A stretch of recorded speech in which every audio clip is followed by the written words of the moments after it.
Good morning and welcome to the next episode of the solo stream. I'm your host, Ryan. Jonathan and I streamed yesterday. I forgot about our stream yesterday morning, as is tradition with any of the stuff that we do with the AV experience, but we're here now. And this stream is going to be about video processors and why they exist, what they do. Because I think there's always a unknown on, is a video processor right for me? Is it worth it? So I just wanted to shed some light. I was how can I put this? A non-believer in the beginning of things. And I'm gonna be, and this is gonna be kind of hard to emphasize, but I think I can do it. Um, I'm gonna be non-biased here. I do work for MadVR. I do contract work for them. I run support and training for MadVR as a company. Uh, but just know that I try and be as unbiased as possible and put my personal interactions and dealings aside. And frankly, I would not work for a company that I didn't believe in. Like, if I thought it was taking advantage of the customer, ethically, I cannot let myself do it. It would be a struggle internally, and I would be at war with myself. So I wouldn't be able to do it. So me working for them should say that, hey, I believe in what they're doing. But a video processor, in a simple aspect, allows you to augment the software side of your display.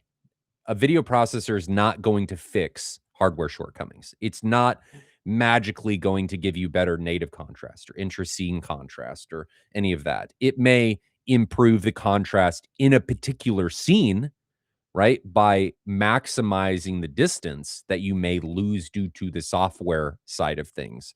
But it cannot improve the hardware limitations of a piece of equipment. That is not possible. And something that comes up a lot with dealers that I interact with, more than you may be surprised, is, well, I thought MadVR or the competitor could enhance our zoom, right? Could allow me to fill the screen. And unfortunately, I have to break it to them and say, well, I'm limited by the physical zoom of the projector. I can't give you more zoom, right? Software is not a fix for a hardware limitation.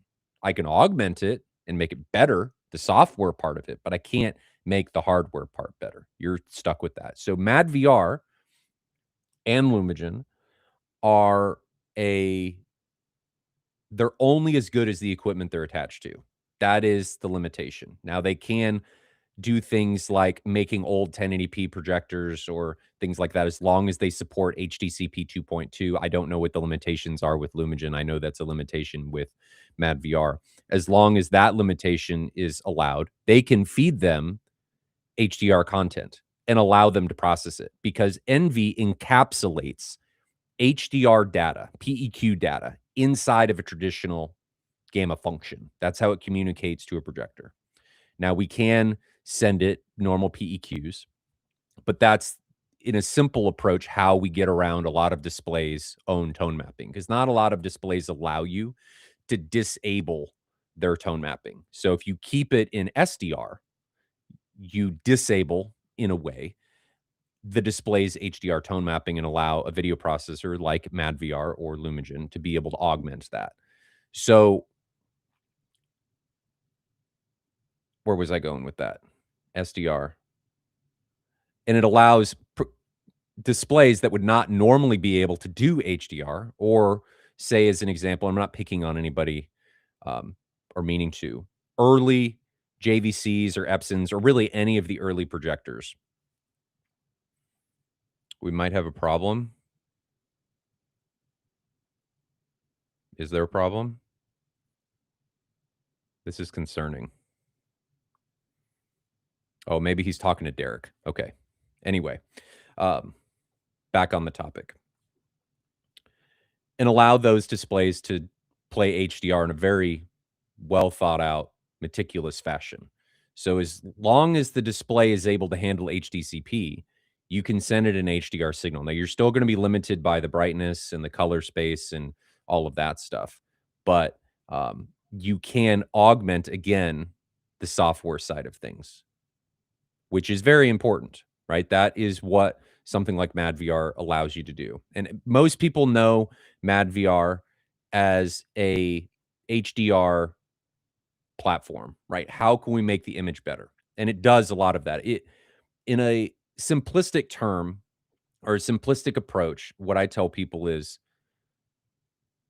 they provide a bunch of tools, right? So they give you a toolbox and then you have the tools to create a video experience that is for you, whether that be changing how the HDR works, changing how the sharpening works, changing how the motion interpolation is handled, fixing geometry correction issues, um, containing content into specific regions. And actually, you know what? Let's do this. This is impromptu, but let me actually pull this up so you guys can see. That would make this a lot easier. Give me one moment. Where am I going? Let's go here. And I should be able to share this screen so you guys can see exactly what I'm talking to. This is kind of going to be like an impromptu training. All right. Where is mine? There it is. Not going to have an image on the screen, but you guys we can talk about the settings and what they do. I don't know if we've ever done something like this.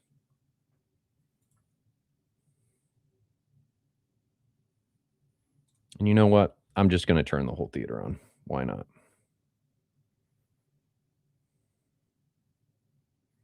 Let me see if I can wake up the K-scape.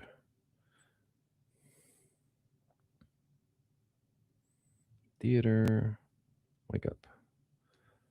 Okay, should be waking up.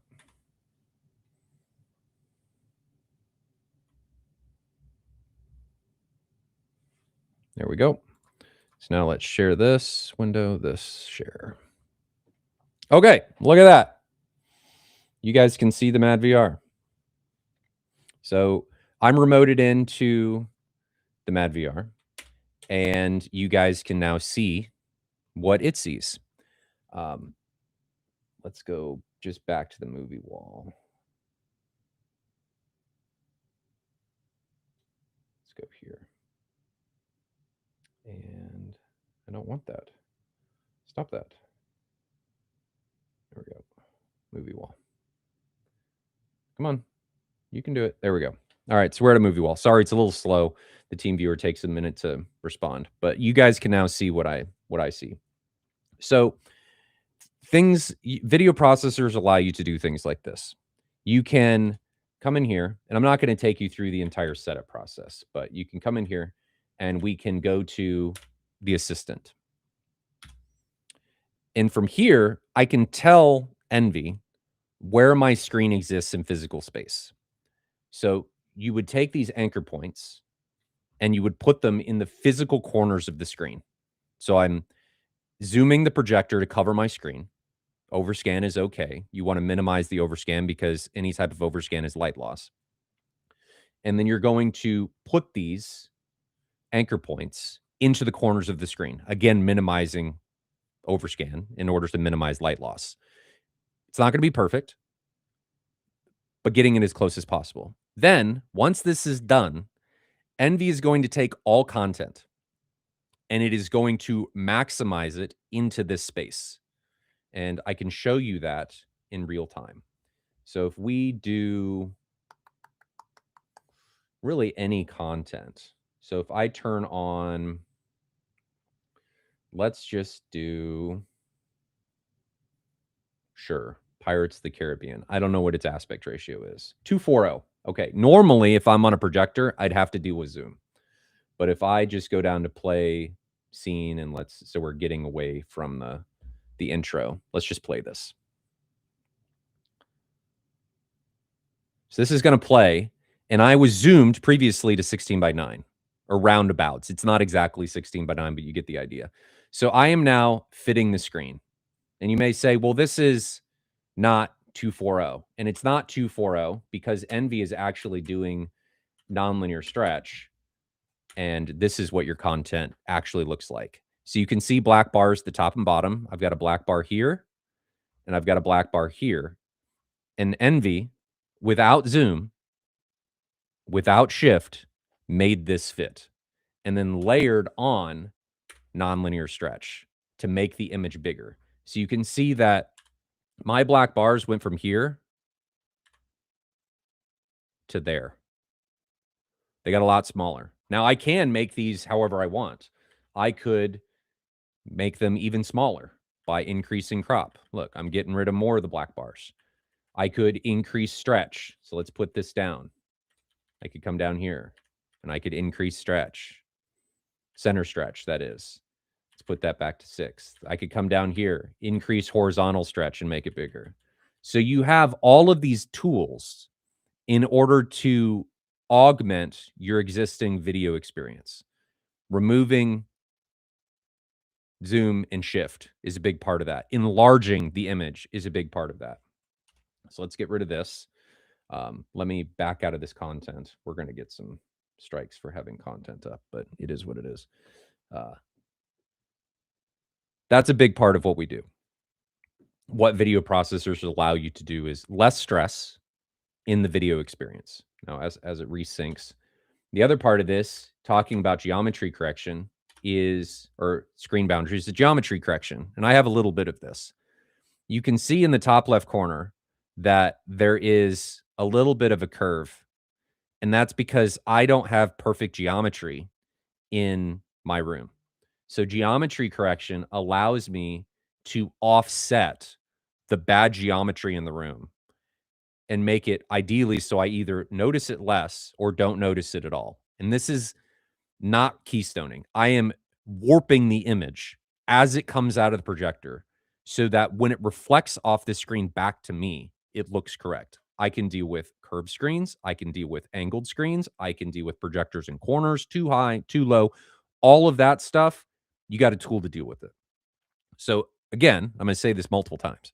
Video processors are a toolbox that allows you to figure out, or not really figure out, but augment your own experience. How can I fix things in the room? It is a tool. We talk about this all the time with speakers. They are a tool to get around shortcomings that exist in a room. That's what they're doing. Video processors do a lot of the same thing. They allow you to get around a shortcoming or make things easier to use, or create and augment a video experience that is for you. So I can change, if I wanted to, the HDR of the content. I can increase the look, making it hotter, emphasize the brightness with potential that I'm going to clip the brights, right? I'm going to clip the brights, but maybe I like brightness. So I'm emphasizing that. I can boost the brightness parts of an image, only the parts that are being tone mapped. So I have control over specific aspects. I'm not blanket applying a brightness. So I'm leaving the darks intact and I'm increasing brightness of the top end.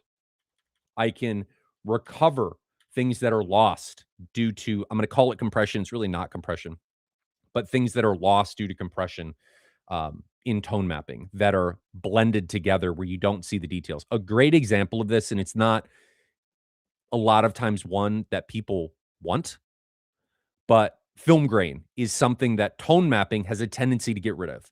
And that's why on really bright images, you can typically see tone mapping more. You can see film grain more because it's being tone mapped theoretically less, right? Because if a display is able to get to a brightness level, it doesn't need the same level of tone mapping because it's able to get to those peak highlights. You can get to those absolute values that PEQ represents. And so you're not losing those minute details due to it. Contrast recovery allows you to maintain the distance between the darks and the lights instead of smashing them together and making them more gray. You're able to, if you want to, boost detail in the low visual areas where maybe you're running into crush, and we can bring up the black floor so that you can maybe see a little bit of detail. You have control over the saturations for your global and minute fine detail stuff. You are in control is what this stuff does. Question for macro proxy is, how do you know if Envy is throttling features definitively? So the easiest way to do that is if you go to remote control configuration, and I need to see if this is bound. Toggle debug OSD. So this is yellow circle. You can bring up the debug OSD and you can actually see what algorithms Envy is running.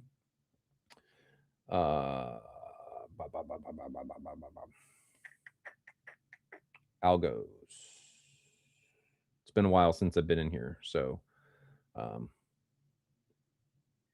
me find it. This is SDR, so it may not have a bunch of them. Let me turn this content back on. Hold on. Let's turn this back on.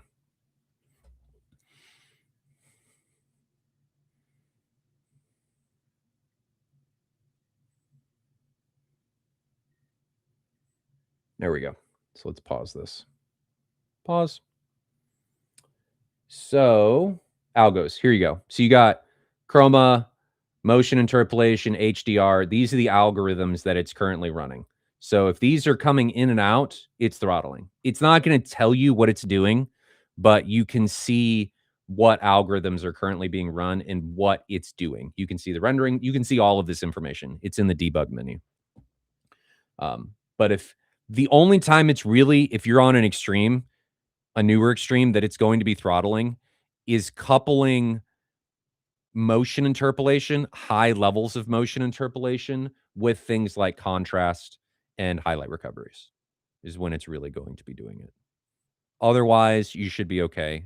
But it's going to prioritize, and rightfully so, any type of algorithm that is running all the time. So your geometry correction, your motion interpolation, if those turn on and off, you're going to notice. So it throttles other algorithms in an idea to not be noticed. Is it capable of doing auto calibration? No, it's not capable of auto calibration. It's very capable of professional calibration with a professional calibrator, but it's not going to calibrate your display automatically. You still need, a Jetty, a Klein, a color research, software like Color Space or Calman to be able to do this. Now, it does support a 256 point cubed LUT, which is over 8 million points. It's enormous. You would never do that, but it interpolates out. So it's hugely capable, and it's one of the most capable calibration platforms on the market. So you do have a lot of function, but it won't do things automatically. No. So if you put an envy in, your colors aren't magically going to be accurate. That's not true. All right. So let's go back. These are good questions. This is why I'm doing it, because there's a lot of questions and unknowns about video processors, and I think it's important to shed some light on them. So macro, good question. Sports fan, good question. Derek, is there any thoughts on making optimized NLS per movie to minimize the noticeable effects based on the movie content? Maybe it's too dynamic. Envy doesn't know what the content is. So it's possible that in the future you may be able to leverage in AI. I don't know what we're going to be doing in the future with that. As of right now, I would not get too hung up on NLS and noticing distortion. If you're actively looking for it, you're going to find it. You've got to take yourself out of that mindset and get to a point where you're enjoying content. Even if I notice distortion, the immersion that I gain from making things bigger far outweighs the stretch distortion that NLS creates. I cannot go back. And I think people need to be okay with living with it for a while and trying to break the habit. Remember how you're taking in content, whatever it may be, audio, video. If you watch content or listen to content for a long time the same way, that is the status quo. And you've got to give yourself time to be okay with a new status quo or be okay with something different. If it is starkly different, you are going to notice immediately. And you're probably not going to like it because it goes against what you're used to. This is true in multiple facets of life, not just video processors and audio processors. You've got to give yourself time to adapt. And once you adapt, you can figure out, do I still like it? Do I not? Is this my new status quo? Try and take it away and figure that out. And you don't even need to recover the entire black bar. You are in full control over how much or what you're doing to recover, however you want to do it. That's the beauty of these video processors, things like Envy, is you are in control. You can do whatever you want. There are recommendations, but that does not mean that they need to be followed. You can handle it however you want to do it. Do you ever mismatch gamma settings for Envy to the projector? No, I do not do that. I will match it and boost it. Like if I'm changing the gamma in the projector, I'll raise it and then raise it at Envy. It needs to be matched so that the communication with Envy to the projector is correct. If you like a brighter or darker scene, you need to augment that in other ways, either through contrast, through saturation, by lowering or raising the gamma in both platforms together. But there's a caveat here. The gamma that the projector is set to, or any display is set to, does not mean that that is the gamma that that display is actually at calibrated. It may say it's at 2.4 as an example, but it's actually at 2.6, right? So just because it says it's that way does not mean that it's measuring that way. So it's entirely possible that you are preferring it by changing it and mismatching it because it's actually matching better than it was before. Just to throw that out there. Can you show the difference between motion AI and not? That is really difficult to show through remote. If you guys want to really see this stuff in action, you need to come to MWave. We show this stuff at MWave. I can't show it here because we're going to have stutter. It's not going to be smooth. It's not going to show you what it looks like in real life. You've got to see it in person, unfortunately, Steven. I wish there was a way for me to do that, but there's not. There is a huge difference. Whether you like it or not, I don't know. And what he's talking about, guys, is Envy has the ability to use AI to motion interpolate content. I can interpolate up to 120p. So I can create 4 new frames if I'm using Insane Plus on 24p content, and it looks buttery smooth. It is amazing how perceptually you see all of this detail come back because the brain is blurring things. It's not a lot of times in the content unless there is motion blur, but the brain does some funny things when it's looking at content. It doesn't mean that one way is right or wrong. It just gives you, again, you get the choice. You get the choice to decide, how do I want this to play out? How do I want my video experience to be? That's what Envy and its competitors are allowing you to do. And if you want that, I think it's something that you should look into. They're expensive, but the cool thing about them is that they outlive displays. So you change the display, still got a video processor, it's still there. This isn't a sales pitch. I don't care if you get one or not. I think they're amazing, and I can't live with one in my theater now. Live without one now. There's no going back. They are a dangerous thing to see because once you see, there's no unseeing. But doesn't mean that they're necessarily a necessity. So I'm going to get off this soapbox because I don't want to make this seem like a sales pitch. It's absolutely not. That was not my intent. There's a lot more to talk about with this, but I don't want to make this a dedicated training. I just kind of wanted to give a little bit of insight into what video processors can do. There's a lot of misunderstanding. Are they necessary? So on and so forth. So if you guys have any questions, I'm happy to answer them, whether they're about video processors or not.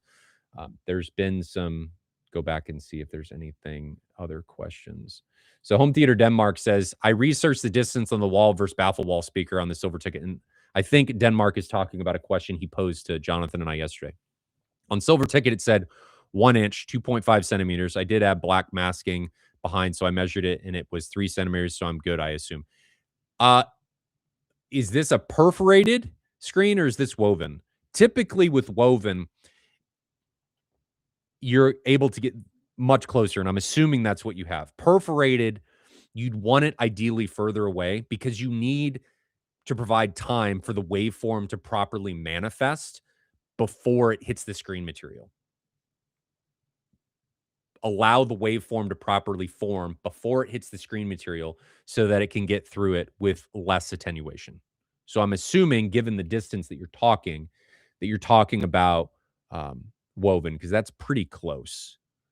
But let's see, just checking on other thing. If you guys have questions about anything, I'm happy to take them. Otherwise, it's going to be a short stream and we can come back next week. Uh, I think I'm at the place in life where I think I just set and forget it. So this is where a lot of people should be. And what I have found, personal experience, is that a lot of people want to change things because they're constantly in a pursuit of what could be better. I have gotten to a point that I recognize my system is and you don't need a system like the Mad VR Experience Center to get to this, right? You can get to this point subconsciously using all different kinds of stuff. This is just what's allowed me to get here. It didn't necessarily need to get to this point. So don't think you need to have a Mad VR Experience Center to get to this point. But I now sit and just enjoy content. I am not chasing volumes. I'm not chasing bass boosts. I'm not doing anything. I set it, I hit play, and it goes. I don't worry about could this be better? I know subconsciously doesn't get better than this. It is good enough. And because of that, I am fully immersed in the content. I am taken in, encapsulated in the story. I'm not sitting there, hey, could this have been more bass? Could this have been this way? Could I have done this or this? I don't even think about that anymore. It's gone. And it is amazingly freeing to be in that space. You could do this with a sound bar. It's just being confident with what you got and knowing how you have it set up is as good as it's going to get instead of chasing these percentage points. Could it theoretically be better? Sure. Are you happy with the result? That's what matters. And this can happen at any level. Derek says, do you think some of the newer projectors with their advances in scaling DTM and autofocusing, do you think that they'll push the processor companies to develop newer technologies? Yeah, I think competition's really important.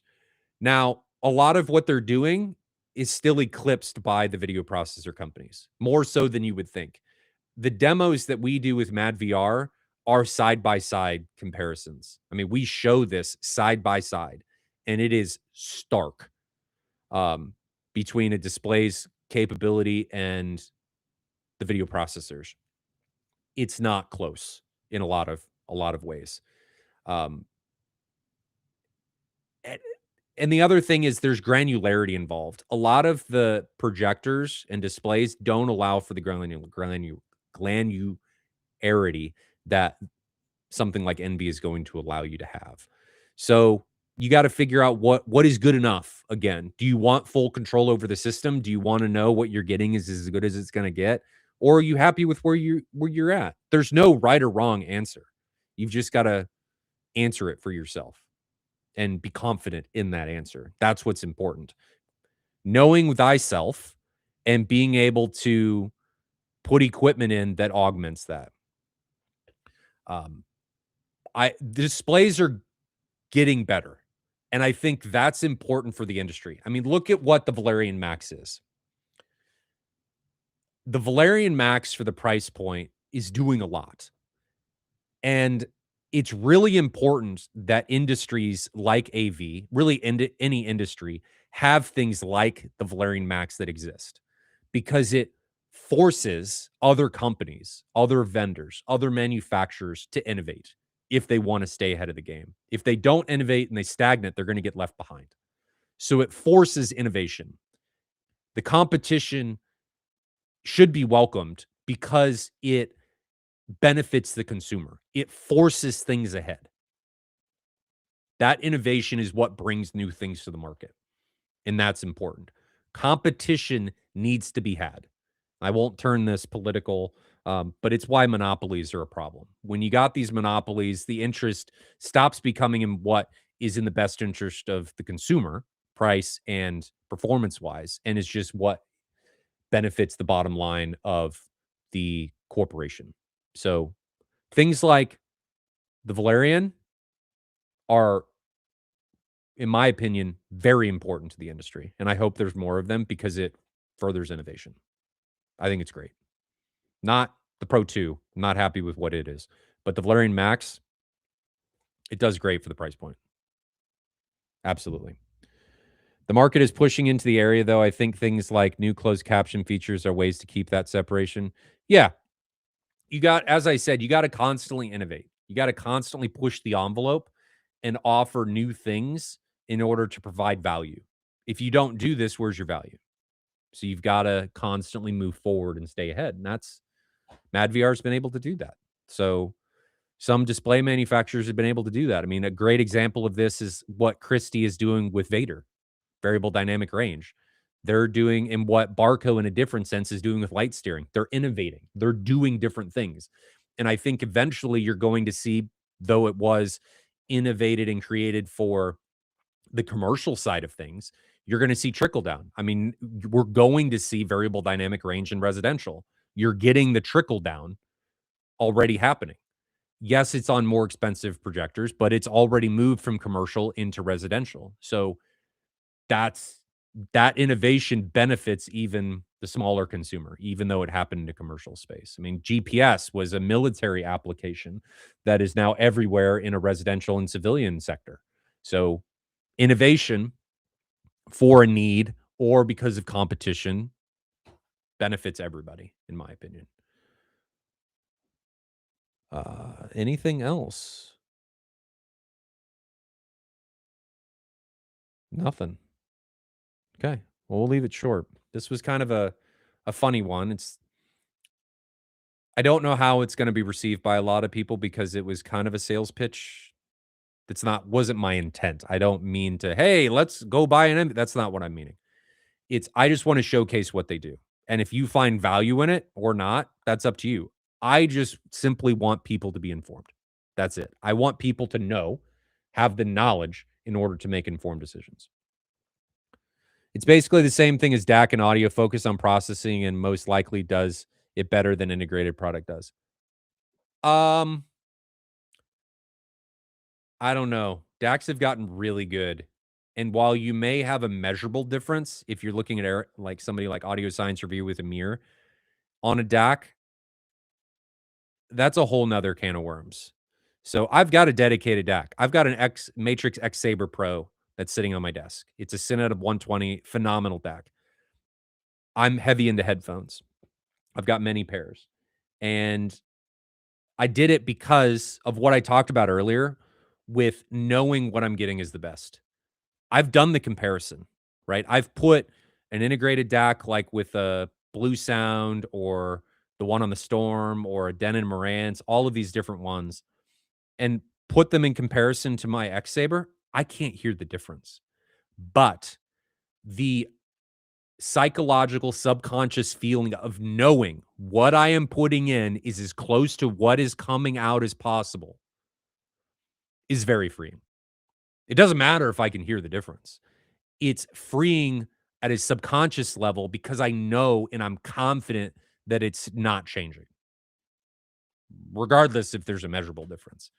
And I think that's important for people not to forget because people get caught up in the idea that, oh, you can't hear the difference. So what's the point? Psychology plays a huge part in this, huge part. And it's a, it cannot be understated how psychology manifests itself in how we feel in audio, video, and every part of our life. If you know and have confidence in what you're seeing or hearing is as close to the original as you can get, or not as original, but is it close to what is going into that system, you stop worrying about it.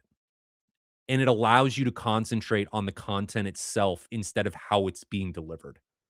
And people enthusiasts especially, I think, need to find ways to get themselves closer to that point.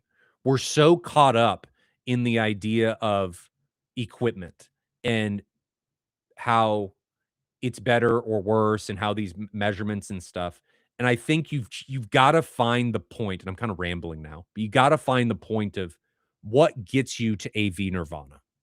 What allows you the freeing feeling to enjoy content instead of worrying about how it's being delivered. And if you can get there, content takes on a totally different meaning and feeling. So I challenge all of you to figure out how you can get to that. That should be the end.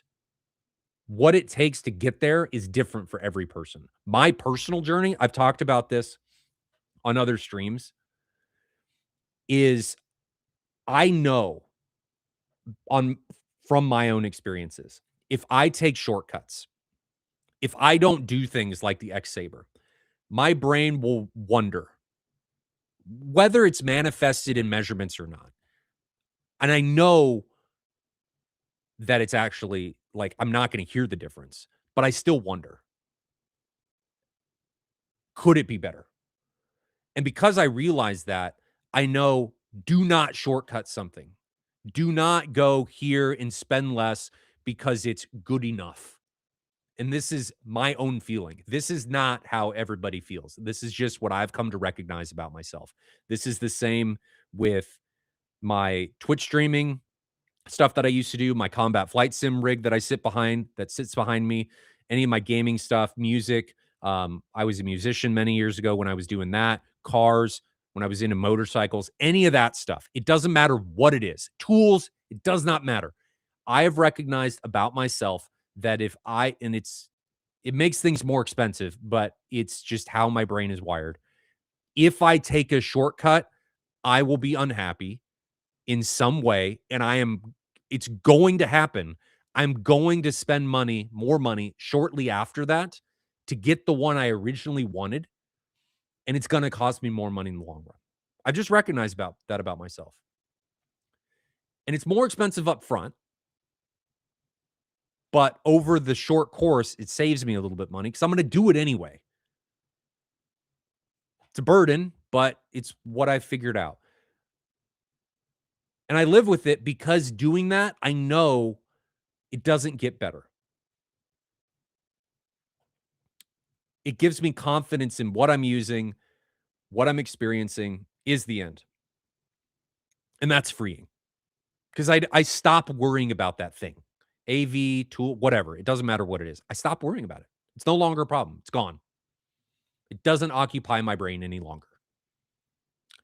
So I encourage all of you in the AV space, figure out what it takes to get you to that point. If you are the person that it just takes good enough, that's great. That is not wrong. I cannot emphasize that enough. That is not wrong. It is simply different for every person. We are all wired differently. We are all culminations of our life experiences. So figuring out where that point is for you, getting there and enjoying that nirvanic feeling. That's what I want for all of you. And it is, at least with AV, sitting and watching movies. Oh man, it is so freeing. I love it. It's amazing. Amazing to have that feeling. So I'm going to get off my soapbox. We were on a couple of them today. Hopefully I didn't push any of you guys away, but Jonathan and I will be back next Thursday. I don't know what the next topic's going to be. I'll have to think about it. If you guys have any suggestions on topics, drop them into chat. Quick word about M-Wave before we wrap up. M-Wave, Trinov yesterday didn't officially announce, but pretty sure they're going to come. Storm, pretty sure they're going to come. JVC has announced. I also put, and I got to create some other pages for this. We're going to have a speaker comparison room. So we're bringing back the Lazy Susan so that people can figure out what type of speaker do I like. This is not a shootout. We're going to have a bunch of speakers, somewhere between 5 and 8 on a Lazy Susan. What kind of speakers do I like? What kind of tweeter am I drawn to? Is there a certain manufacturer that I like? It doesn't matter which one you like. It's you just trying to figure out your own journey. So speakers, we're gonna have subs doing the same thing. We're gonna have amps. Can you hear a difference? I don't know. Historically, I have not been able to. We'll have speaker cables. Um, and Jonathan said that he wants to do some stuff. He wants to do a room. I'm not sure what he wants to do, but there will be a lot of knowledge sharing going on at this year's M Wave. We're about just under 300 days, um, high 200s for days until M Wave. So if you guys have not gotten a ticket already, it is a show worth going to. It's going to be September 18th through the 20th, and it's going to arm you with the knowledge that you need to get to what we just talked about, your AV nirvana. So if you want more information on it, go to midwestavexperience.net. And it is a show that I think everyone here would very much enjoy. I enjoy putting it on. Um, and I think it's definitely, if you want to meet other people in the home theater and AV space, if you want to form relationships, which is what M Wave has always been about, M Wave is the place to be. So we'll wrap it up there. If you guys have suggestions for future topics, drop them into the comments, not into chat, and we can use them into the future, and we'll go from there. The irony of worrying about a sales pitch while telling people to get AV Nirvana and don't buy more to keep chasing the next thing. I appreciate you trying to help us reach. That's fair. Don't buy more. I'm worried it's a sales pitch. Don't buy. It's self-conflicting because I know what I would want as a consumer, so I'm trying to be that, and I don't want to come across poorly. I just worry about that. So, trying to be vulnerable. And I want this to be for you guys. So I want to know if that stuff if it's coming across that way. Cuz I care. Maybe too much sometimes, but if you guys have it again for the fourth time, if you have any suggestions on topics, drop it into comments, not into chat, and I will probably use one in the future. But until next time, stay safe, enjoy those home theater journeys. It's going to be cold as hell here in the Midwest, so hopefully we'll be okay. We should. But I will see you guys probably next week. Have a good one. See you later.